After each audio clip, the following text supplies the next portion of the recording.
Hi, everybody, and welcome back to another episode of Unleashed with Carrie. Today, I have my friend and mentor, Mike Szczesniak. I met him, 2 years ago at Thrive. I think he was one of the first people I met, and I'm so excited that he's giving us our time today. Mike used to be in corporate America, but he now is an entrepreneur, a consultant, and a coach certified through the High Performance Institute. I'll let him tell you about that in a minute. He's the president and head coach at the Results Engine, where he helps clients boost productivity and performance so they can scale their results faster in life and in business. Mike is also the founder of Fear Hacking Academy, where he helps sales teams scale their productivity by a minimum of 30% in 90 days or less. He is also the host of the top-rated podcast, the Results Engine podcast. I could go on and on about all of the wins in each of those things we're talking about here, but I don't want to talk too much because I brought Mike here so we could hear his story. So I'm going to turn it over to him. Hi. Carrie, thanks so much for having me. I'm so excited to be here. Yeah, again, I really appreciate your time. 100%. It's so cool to see what you've been building with this, and all the way back when we were doing the inner circle stuff and seeing you first get out on Instagram and stuff like that. It's been really cool to watch, and I'm excited and honored to be a part of it. Thanks. I'm excited too. And for me, it's still it's in spurts. I'll find a really productive time, and then times where family things are having to take priority. So I haven't been totally consistent, but I'm excited. And I've learned so much from you, and really what you taught us in the inner circle is stuff that I teach my students. Awesome. And it's just, I'll have you talk about that. What is high performance and how is it relevant to everyone? Yeah.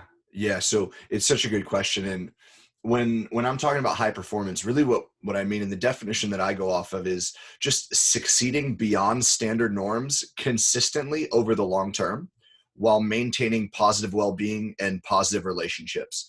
That last piece being really, really key for me. And that's why it's relevant to everybody. High performance, when we think about success, whatever that means to us, we always know that person that has the pinnacle of what we view as financial success, but maybe their health is deteriorating, or maybe their personal relationships are falling apart, right? High performance is creating this well-oiled machine that achieves whatever it is that we want to achieve, but does it in all areas, right? Where it's this, everything is firing on all cylinders, I always like to say. And it just creates this beautiful reality for us, whatever that means for us. Yeah. So I'm always talking to the parents of my students about how kids need, and I work mostly with teens these days, but the teens need time to do things that are fun and that they're good at. It can't be all academics all the time, because if they're not experiencing things, learning about things, experiencing things, and doing things they feel good at, especially someone who's struggling in school, then there is no high performance if it's all about school. Yeah. I mean, man, nothing but academics. For the majority of my life, that would have sucked. I would have hated that. And it's so true. We need to do things that fill us up. For sure. End of story. You were a pretty good student in school, right? Yeah, I did pretty well. I had I don't remember what, I think is GPA still out of 4.0. Now it's 4.3 or 6 with A pluses or whatever, right?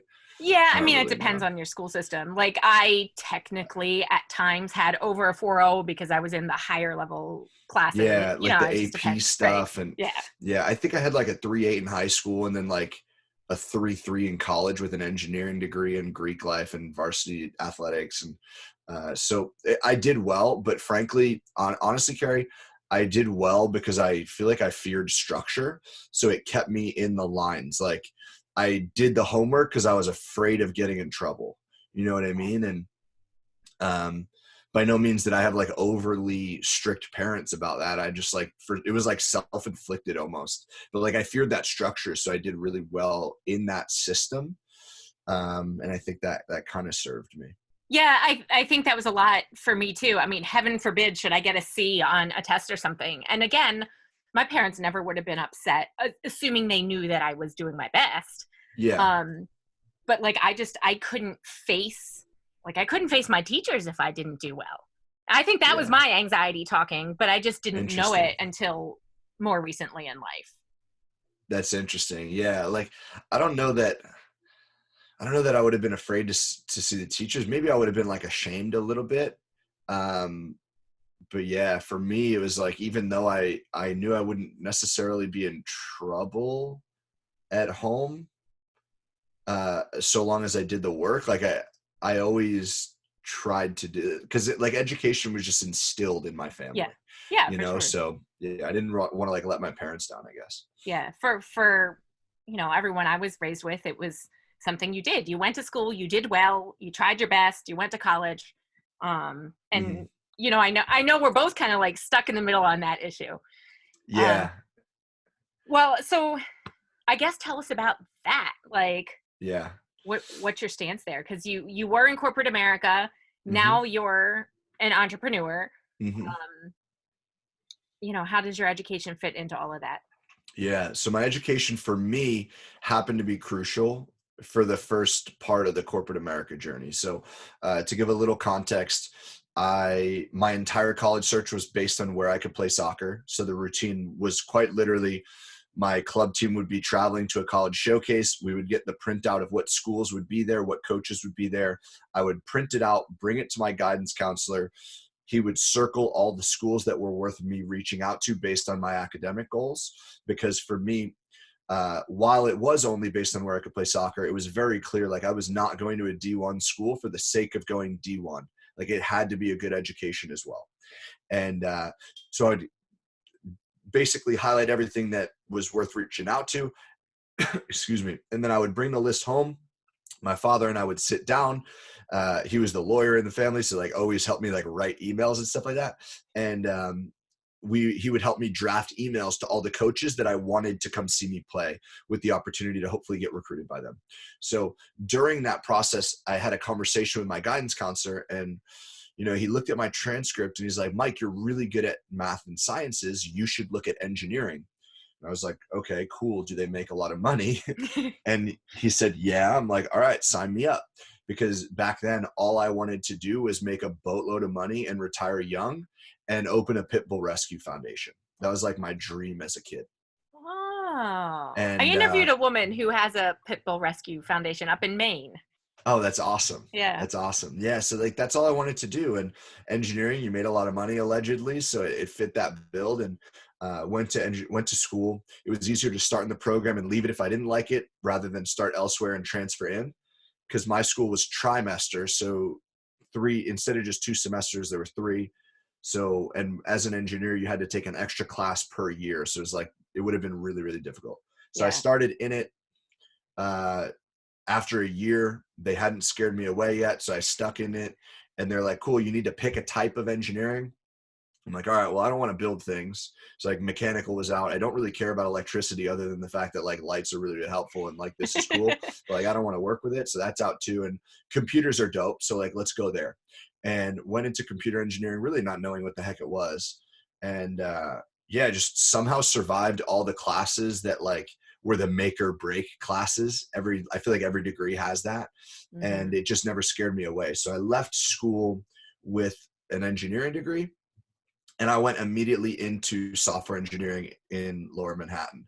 I grew up right outside New York City, and found a job in New York City that was somewhat cool, and stuck with it. And then luckily that didn't work out, and I got to go elsewhere and find a job that, one, paid me what I was worth, and two, was really, really exciting to working with really great people. And that's where I spent 5 years of my career. And the reason I say education was important is because like you could learn engineering, like software engineering. There are 16-year-olds that were better engineers than me. Like you Sure. could just learn it on the internet, but I wasn't that person, and I wasn't going to do that. So it set me on the trajectory that, software engineering is very, very profitable. Like you make a good amount of money. So I had hit all the targets I wanted by like the age of 25. And I was making really good money, and that allowed me to fund the beginning of my entrepreneurial journey. I could go to the events, I could travel, I could invest in the business opportunities, I could hire the coaches, join the masterminds. All of that was possible because of the engineering career, and that was possible because of the degree. So that a little long-winded, but hopefully that paints the picture. Yeah, for sure. So I noticed you said in the beginning, you wouldn't have kind of self-taught yourself this stuff. Yeah. But now you're completely, I mean, you're in the high performance world where there are a lot of people who are self-teaching or at least Hmm. self-capitalizing on the resources around them. Yeah. What changed? Well, I think here's the thing. Back then, like I'm not that old, but like this is a little You're while younger than ago. me. This is a little while ago, you know? So like the I didn't realize the abundance of the information out there, and now is very difficult or different than like 10 years ago when I was starting college. So it was like a little bit of a different landscape on the internet. So I would say that, and two, I wasn't that motivated back then. Like being honest, like I wanted to go to school to play soccer, like party a bit, have a bunch of fun, like like I don't know. I wasn't going because I was really excited about engineering. Like I was just excited that it was going to put me on a good path, and really to just go experience college rather than like get the $200,000 piece of paper. Right, right. So uh, it took a lot of growing for me personally to grow into the person that could take advantage of those free resources. And I think now is now is an interesting time in everything, because there's so much out there, and the question becomes like, will you take advantage of it, and how long will it take you to take advantage of it? Because let's be real, when you invest in, speaking in my world, like most of what I get out of a coach that I hire, most of it I could probably find on the internet somewhere for free. It's like, am I going to take the time and the energy to piece everything together and hopefully put it in the right order, and like then get enough confidence around it that I execute on it effectively and efficiently? Like, fact of the matter is no. And if you are that person, amazing. Do it as long as you can. Save as much as you can. But if you're not, get clarity around what that looks like. And if you're like me, it's not worth the time and energy that it would take, where you could just write a check, or not, more specifically, get access to credit that you could get at a low interest rate. That's how I did it, at least, and collapse that learning curve. So that's kind of what I meant by that. Yeah, and I feel like too, for a lot of people, when you make that investment, the financial investment, especially if it's a pretty significant one, Skin in the it game. kind of likes a fire under your butt. You're like, oh, Exactly. I gotta make back that money. I can't just have this sitting out here. Exactly. And the fact of the matter is, most of us don't have that drive or that motivation without that external force, Yeah. right? Like maybe, maybe you have that like absolute desire and drive to create more based on where you're coming from. And like for some people that will be enough. For a lot of people, it won't, though. And sometimes you need to manufacture whatever scenario it is to drive that decision. And that's a lot of what Fear Hacking Academy is as well. But like that skin in the game changes it, because you're like, cool, I don't want to, it's fear of loss, right? Like I don't want to invest 5, 10, $20,000 in this coach or this mastermind or this program or whatever it is, and not do the work, right? Right. Because that'd be a horrible waste of my time and my financial resources. Right. So it's spot on. Yeah. So fast forward, you're in your corporate America job. What happens there? How did you get out? Why did you leave? Yeah. I always knew I would leave. I think deep down, like I've always been that person that was like always trying to create. Like in 5th grade, I was making and selling duct tape wallets, and like I brought on 2 buddies to like scale the business, right? Like not really scaling anything, but we made like a couple $100, which I guess back then was dope. But like, I don't know. It was That's scaling for 5th grade. I mean, I yeah. ran a school when I was in like 5th and 6th grade, and I scaled it because I brought on other teachers. We didn't charge any money. I mean, like we had the best duct tape wallets in the game. Like this is one of them. This is camouflage vinyl duct tape with like Wow. Velcro latches. Like we were innovating, Carrie. But like, I don't know, what did I need money for in 5th grade? Like, I don't know. Like if I wanted to go to the movies when I'm like 10 years old, 11 years old, my parents would have dropped me off and been like, here's $10 to pay for movies, like, but I always wanted to create. Like I worked retail through from like the age of, I don't even know, like 8th grade through the beginning of my software career. Like I mentioned, there was that first company, it was unpaid training.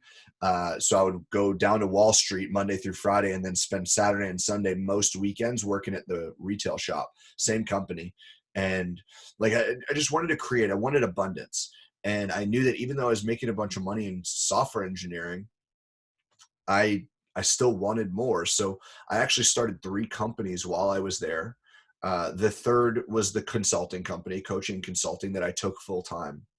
But I was always doing that Gary V, like 5 to 7 a.m., 7 to 11 p.m. or 12 a.m., right? And then just repeating. And it took a while to find something that like I was really passionate about, that I could get some legs and really run with. And not to say I didn't run with the first 2, but this was something that really had upward potential, and probably because I had grown into the person that could really take it to that level.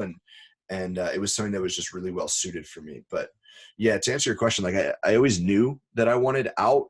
It was just, I needed, like I was making a lot of money for a 20 something, and rent in New York is really damn high. And I needed to have something that I could really confidently feel like I could recreate that income in a, not like really short amount of time, but like make it happen. Yeah. And I finally found that. And it took like going down to Fiji and climbing a 50-foot telephone pole in torrential downpours for me to really get out of my own way and start to realize some of the BS stories I was telling. And before I left that trip, I put 2 hours on the calendar for me to map out like the reality of my financial situation when I got home, because it was like 36 hours of travel door to door. Is crazy. And I did that, and I gave my notice 6 days later. Wow. So you were just at that moment, you just were ready. Yeah. I didn't, that was down there. I was down there for an event that was Tony Robbins' Life and Wealth Mastery. Mm-hmm.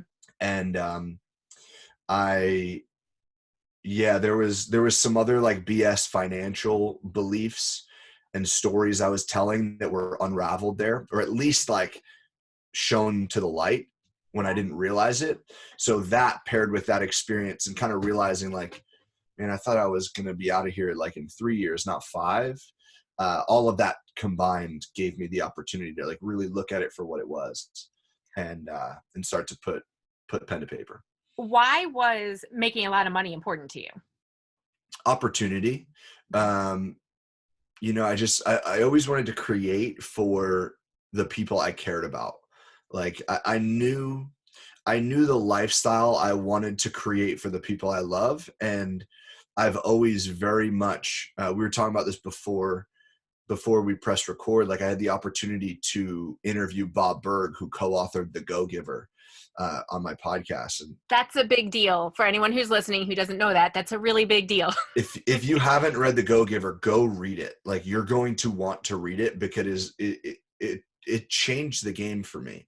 And to this day, I still recommend this book more than any of the greats ever. Like How to Win Friends and Influence People, like Think and Grow Rich, Rich Dad Poor Dad, all these like staples in the entrepreneurial, like personal development world. This is more impactful for me, and I religiously refer this book to people. But it put into words, my number one life pillar was always impact over income. It's why I ended up at Thrive. It's why I ended up in Thrive Connect, Cole's mastermind. It's why like I've done everything I've done. And Bob Berg and John David Mann put it so powerfully in this book. And they said, your income will always be directly proportional to the number of lives that you touch in a positive fashion. So I knew if I wanted to create this abundant life for the people that I love, I needed to generate a lot of money. And if I needed to generate a lot of money, I needed to help a lot of people. So I needed to find a vehicle that I could impact at scale to be able to do that. And yeah, that's kind of how it all pieced together. Coaching and consulting was a way for me to do that. The podcast is another leg of that. So Yeah. yeah. How did you get into high performance? Were you looking at that for yourself, or were you looking at that as the opportunity to serve other people? So I actually resisted the coaching industry for about 3 years. Me too. I was being pushed into the space, like literally like pushed. My friends to this day, like one of my closest friends in the world, I remember I had a message on Google Chat. Like there was like one, we were talking about WhatsApp before this recording as well. I had like 3 conversations on WhatsApp. Everything else is iMessage. There was like 2 people I talked to on Google Chat. One of them was him. I remember this distinctly. And he was pushing me into the coaching space. Like, dude, you could help a lot of people. But back then the landscape was very different. Instagram was just starting to get big. It was big, but it wasn't anywhere near what it is now. And I remember I just used to see the word coach in people's bio, like life coach. And first of all, I didn't understand what coaching was, because I came from the athletic world, which was like coaching was showing people exactly what to do, which sometimes, my nose is super itchy right now, excuse me. Sometimes like that can be coaching, and the word is used so loosely, but I was seeing like 17-year-old kids with the word life coach in their bio. I'm like, what experience do you have, bro? Like, how are you going to help people? How do you have the solutions? I didn't understand what coaching really was, which is helping navigate conversation and facilitate breakthrough. It's not really solving a problem. That's more consulting. Right. And there's definitely that sort of work that I do in my business as well. But when it comes to coaching, I'm not here to solve problems. I'm here to facilitate breakthrough. And I didn't get that. So I resisted it for a really long time. And it took a while for me to get to the space where I eventually got permission to enter the space. But to answer your question, like I geeked out about productivity because I realized that it was part of my downfall to really struggling with anxiety and panic for a very, very long time. Like, Carrie, I was at a point in my career where, like I mentioned, like I was hitting the targets. Like I had the 6-figure salary, I had the senior title, I had the luxury apartment, like all of this by the age of like under 25. I was doing really, really well, having like very linear trajectory and linear growth in my career in corporate. And on the outside, it looked like everything was together. Like it looked great on the outside, but behind closed doors, I was completely broken. Yeah. Like I'll never forget January 1st, 2014 was the first day that I ever experienced a full-blown panic attack.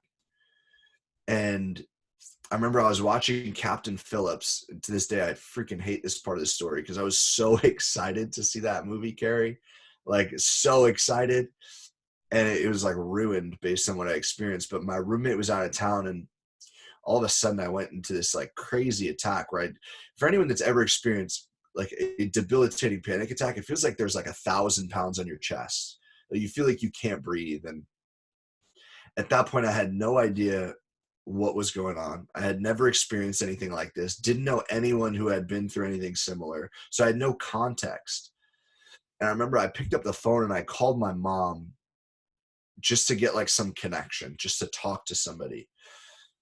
And I'll never forget, I pressed mute on the phone because I was head deep in a toilet in the middle of this attack, because I didn't want to freak her out any more than I had already done so by the way that I was talking in my tonality. Wow.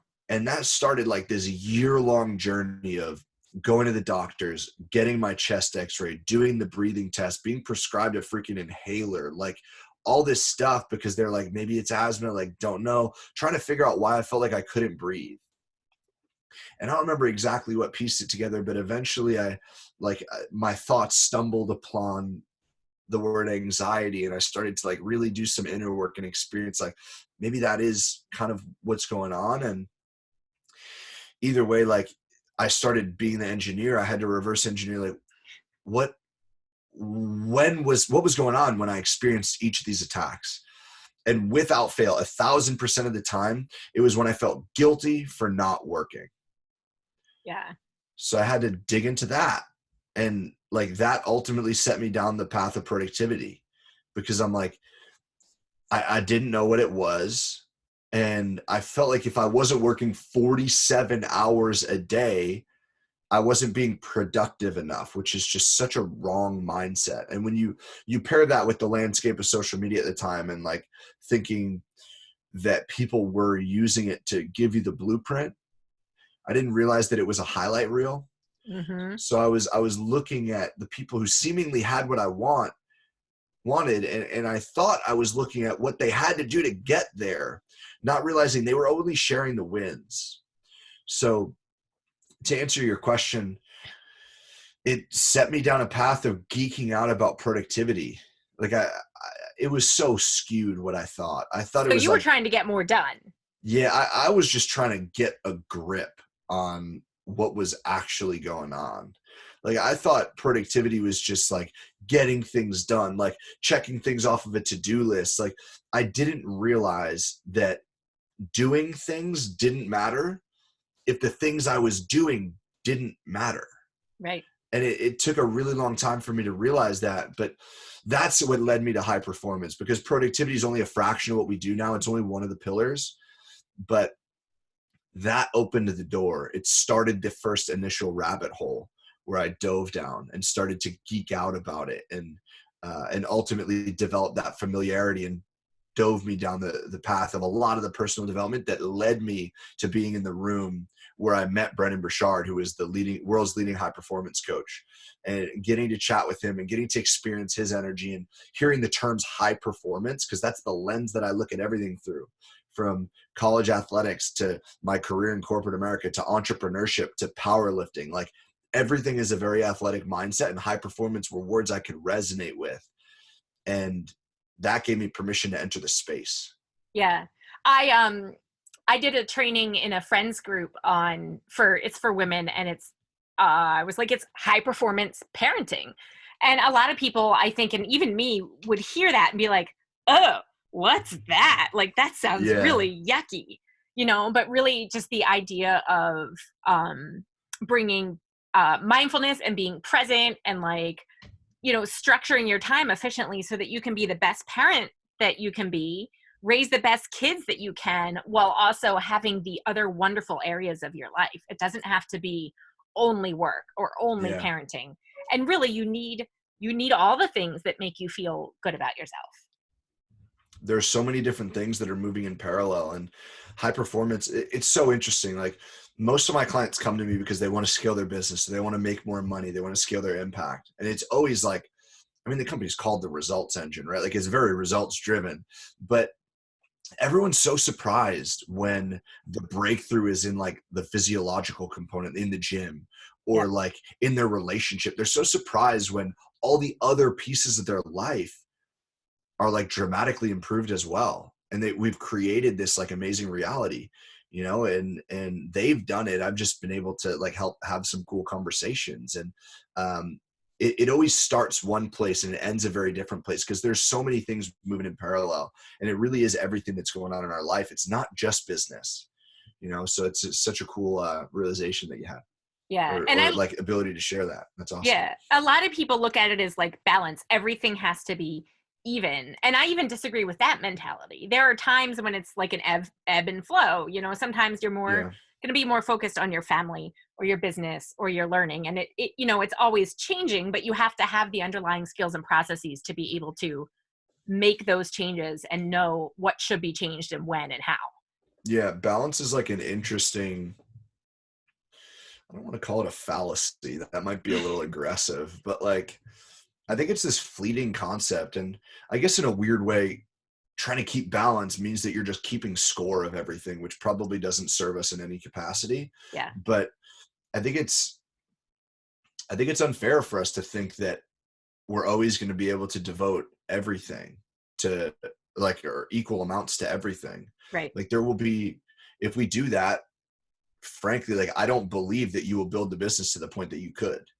Yeah. And conversely, I don't believe that you could build your family life to the way that you could. Like if you're on a vacation, and how are we defining balance? Like, is it working a specific amount of hours and like doing a specific amount of hours at home? Because if you're on vacation on like Hawaii, for example, I just saw that tag on Instagram someone posted, what, you're going to unplug from your family life to plug back into work more than you probably need to. Right. No, you're probably going to work a little bit more before you get there so you could be all in 1,000% developing amazing relationships and not developing amazing relationships, fostering amazing relationships and developing amazing memories with the people that you love. So that's not balance in its definition, right? Like we're all in one and then we're all in the other and everyone wins. So I think everyone needs to figure out what that looks like for them. But I personally agree with you. I don't believe it exists. Yeah. And like in my relationship too, with my husband, we always say like, it's never exactly 50-50. Like one of us might do more things at one point and another one. And it changes based on what's going on. And you have to be like ready to deal with that. Yeah. Yeah, exactly. So do you still struggle with anxiety now? Or now that you're like not balanced, but you have the skills and strategies, is it just not an issue for you anymore? I don't think that you ever really get rid of anxiety. Like, what I will say is I haven't experienced a full-blown panic attack in many, many years. And now, like, people always ask me, like, what changed? I'm like, I have no freaking clue. Like, I can't pinpoint back in the last, like, 3 to 5 years and be like, yep, that day was the day it changed. Maybe it was, like, getting meditation a little bit more consistently into my life. I don't know. Maybe it's more personal development. Maybe it's developing a better understanding of how I operate and what I actually want so I can have very in-line expectations. I genuinely don't know the answer to that, but I think that I wouldn't say struggle. Struggle is an aggressive word in this case, but I experience it from time to time. Like, dude, in airports, man, there is nothing. Getting TSA pre-check was one of the best things I ever did because nothing gives me anxiety more than being online in the airport. Are you worried like you're going to miss your flight? Yeah, or just not being in control. Like yes. I could be 2 hours before my flight, but the line at Newark Airport would be crazy. And I'd be like, this could, similar to traffic, I'm like, this could take me 5 minutes to get through. It could get me, I could literally never move and I could be here for 5 hours. That's kind of how I think. So like being in positions where I can't control things, like definitely gives me more anxiety. Yeah. But I think it comes and goes and I don't think you ever like fully get away from it, but I think you just learn strategies to really cope with it a little bit better and just operate more effectively with it. Do you ever, or have you ever taken medication for it? No, they've wanted to prescribe it. I turned it down. Yeah. And that was actually recently. So I never saw a neurologist or anything during that year-long window that I talked about where I was really, because I didn't know that it was anxiety. I was trying to figure out what was going on. And we thought it was like something in my lungs, literally. Like I got them x-rayed, I did a breathing test, everything came back fine. Right. So they did prescribe me an inhaler during that, which it's like cool peace of mind type of thing. I used it occasionally. I don't think it ever helped really. But recently I had some other stuff going on and they wanted to prescribe me. They thought that it might be anxiety manifesting in a weird way. And it may not have, who knows? It was just like a weird, like lightheaded feeling. And I turned it down because I'm like, I don't like the pharmaceutical industry, personal stigma. Like I just don't want anything to do with it. And I'll figure it out on my own. And that came in waves as well. So like, I don't know. I personally never have. I have no stigma against it. I'd just rather not take pharmaceuticals if I can afford it, if I can avoid it. Yeah. And that's more about the industry than about them solving problems, I guess. Or like I guess I'm aware of the fact that they're necessary in certain cases. I wasn't one of those cases. And I wanted to avoid that if all possible. So I have a lot of students who struggle with anxiety either as, it has officially been diagnosed, or a lot of times I see it. I see how school can tend to create anxious situations for kids. And, I'm not a doctor, disclaimer, like I'm not diagnosing my clients with anxiety, but I see the signs and symptoms a lot of the time. And I also see how a lot of times on the outside, it's not responded to well. I hear people say, try harder or get over it. I've actually heard a teacher say that the effort needs to overcome the anxiety.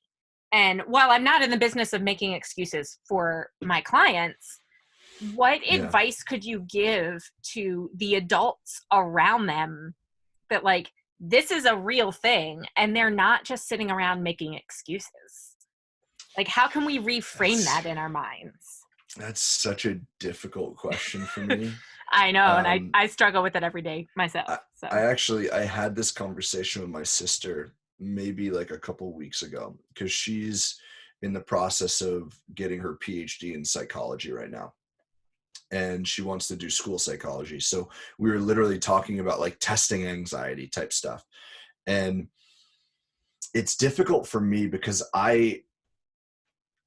similar to how I'm like in the middle on entrepreneurship versus education, like that's a weird argument that I think I didn't avoid answering. I think I talked around it and then we got into a different rabbit hole. yeah, But I'm also in the middle of this as well because I understand how that's a reality, but I also am very much in the, like, I personally think very aggressively, no excuses, take responsibility, participation trophies need to get thrown out the window. Like that's my mindset. Um, for me personally. Now I know that there's an in the middle, yeah. and um, I agree with you, but like I don't think those two ideas so yeah, are let at me paint that odds, not picture. necessarily. Let me paint that picture a little bit because um, that mindset, I think it leans to me starting my thinking in that side of it, which is and by the way, not saying I agree with anything that, like that quote that you just shared from a teacher, like Hmm. I drastically don't. I think that because I think that way, it starts me on that side of the spectrum when thinking about this. But I need to work myself away from it because I do realize that that's a very, it's a big piece of reality right now. So I don't know the answer, but I think that it would be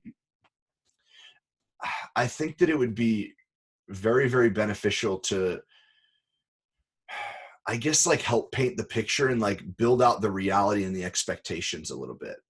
Like I feel like if we can help, man, this is really out of my comfort zone, but I feel like if we can really help people understand, not just kids, but people in general, understand like what they're getting into, what the expectations are, and like what the ups or downs are, like what the win or the loss might look like, we can really start to understand. Because and to actually bring this full circle in a weird way, the argument against participation trophies, and I get that they're very two different arguments, but the argument against them primarily is we're not teaching kids how to lose. So when we Hmm. get into the real world, inevitably they're getting punched in the throat because the market is the market and it doesn't care about your feelings and they don't know how to deal with it.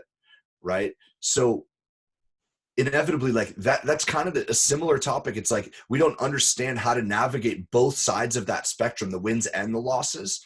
So maybe in a weird way they are kind of related. I don't know the answer. I'm just kind of thinking out loud here. Yeah. But I think if we can kind of paint that picture a little bit, it might be in service to everybody, and it might not help, but it might be a good conversation that can support something else at the very Yeah, least. yeah, for sure. I think that, like, we make everybody a winner, and then they get to school and they fail a test, and it's, oh, well, why'd you fail a test? You didn't study hard. Try harder next time. But by the time next time rolls around, they're already one test or whatever it is, It builds up. behind. Yeah, Yeah. and it builds up, and it becomes impossible to, not impossible, but it feels impossible to move forward. That's actually really interesting. I've never talked about this, but I'm thinking back into what I did in high school. And I'm so grateful that my mom helped me with this. Like, there were times where that exact thing would happen for me. It would build up. I would procrastinate something. It would be the night before a big project. And God bless my mom. She would stay up with me all night, not necessarily like helping me with the project, sometimes maybe like helping me glue something, like those like you build something type projects, but like just being there to like support me in that when I was off my rocker, like losing it. And I guess that kind of was anxiety. Like it would build up, and that you would physically have a reaction, like that realization, like, holy crap, this is the situation I put myself in. Yeah. And she would support me through that. So maybe that's a similar situation. I don't know, but yeah, that, I guess it speaks to that idea that, yeah, it builds up and it becomes very overwhelming. That's the word I always used growing up, but I guess they're almost synonymous, anxious and overwhelmed. Yeah. Um, Well, and yeah, being like worried and fearful and overwhelmed, that's all very normal. But what we say, like from a clinical perspective, is when it crosses the line to anxiety is when it's like constant and you also start to lose your ability to function. yeah, Yeah, I know. So I work with so many kids who like have the paper done and either don't want to turn it in because they're afraid it's not good enough, or it's a couple days late and they don't want to turn it in because they don't want to like have the conversation that it was late. And it just becomes this like avoidance, procrastination kind of cycle. I've definitely been the second one. Yeah. Well, more that, I guess it was more like it's late. So like whatever, it can be like 5 days late instead of 2, which doesn't really help either. But I was not the first one. I was like, it's done. Cool. Get it out of my hands. Take it, whatever. Yeah. And that's because I freaking hated writing. Like writing papers was the worst for me. Yeah. Other things. School writing is awful. Yeah. It's not cool. Says the, person who taught writing for years and wrote writing curriculum. School writing is awful. Well, I know you need to go soon. This has just been an amazing conversation. I really appreciate it. 100%. Thanks for having me, Carrie. This is fun. Yeah. How can people get in touch with you? And I know you already said it in the beginning, but maybe wrap into it like what you do in the world is so relevant to my audience, because yes, I work with teens with ADHD and anxiety, but really the things I'm teaching them are things that are valuable for all human beings and really come from your world of high performance. It's just like things everybody should be doing. Yeah, exactly. And it's like, whether it's the parent watching this or maybe the kid is watching this, like high performance is just the ability, like creating this world where you can show up powerfully for everything that's important for you. Yeah. Right. Whether that's living a life you love. Yeah, that's it. It's like, whether it's the schoolwork or maybe it's the athletics, like it was for me, like that was my crutch, or maybe it's for the business, or maybe it's for your family time, like showing up powerfully in each element of our lives so that we can afford to do it in the other areas that might be lacking a little bit. Right. So I just personally think that is super relevant to everybody. So yeah, I mean, I would love to, if people think that this is, they're excited about what we talked about, like wherever you're watching this or wherever I think this is a YouTube show, right? So yeah, maybe not wherever you're watching this, but I would love to send them to the podcast. I think that that's the best place to really get a better feel for what we're doing. It's just the Results Engine podcast. It's on all major podcast platforms. And we're just having really cool conversation about, I mentioned that for me, a big piece of my journey was not understanding that social media was a highlight reel. And I think it's gotten better. Maybe that's just, I've surrounded myself with people that are authentic and show the highs and the lows. But I think that in the coaching world, there's so much fluff out there on the internet. And I just felt like I wanted to create a world where we could just have, or a platform where we could have raw, authentic conversation around what it actually takes to get next level results. Because if you're especially in the entrepreneurial space, and I'm sure you've experienced this just as much as I have, like there's highs and there's really low lows. Oh yeah. And especially when you come from that structure of go to school, get good grades, get a good job. So when you leave that structure, there's a lot of pushback from society. When you're already fighting people off on a daily basis and then you experience that low, you need to be surrounded by people and surrounded by conversations and content that helps you understand that you're not alone in that journey and arms you with the skills to get back out of it and work back up to the highs. And that's what we wanted to create. So I've been really, really blessed to be connected with some amazing people and have some awesome conversations. And I'm really excited about what we're doing over there. So Results Engine Podcast is the best place to find me. And I will make sure the link is in there so people can find it easily. Thank you so much. Yeah, thanks for being here. I really appreciate it. This is fun, Carrie. I really appreciate you having me. Of course.